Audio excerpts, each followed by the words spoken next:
আসসালামু আলাইকুম রহমতুল্লাহ। আমি আসছি নওগাঁ জেলার বালুভরাতে।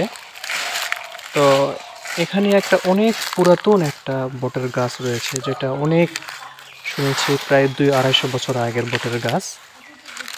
তো এখানে এসে আমি একটা জিনিস দেখলাম, সেটা হচ্ছে যে এখানে যে এই গাছের যে পাতাগুলো পড়ে, তো সেই পাতাগুলো হচ্ছে এখানকার যে চাষিরা আছে এনারা হচ্ছে মানে এই কলার গাছের যে আছে ডালগুলো থাকে, ওগুলো দিয়ে ওনারা দাগ দিয়ে রাখছে যে এই এই দাগ বরাবর এই চাষে ওখানকার পাতা নিবে, আর এই কলার এই দাগের এপার থেকে এদিকে যেগুলো আছে সেগুলো আর এক চাষে এখান থেকে পাতা ওনারা ঝাড় দিয়ে ওনারা ওনাদের বাসায় নিয়ে যাবে।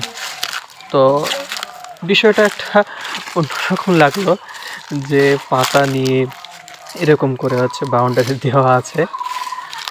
তবে এখানকার জায়গাটা অনেক সুন্দর, গাছটা অনেক ভালো, মাশাআল্লাহ অনেক বড় একটা গাছ। তো ভিডিওটি এই পর্যন্তই। সকলে ভালো থাকুন, সুস্থ থাকুন, আল্লাহ হাফেজ।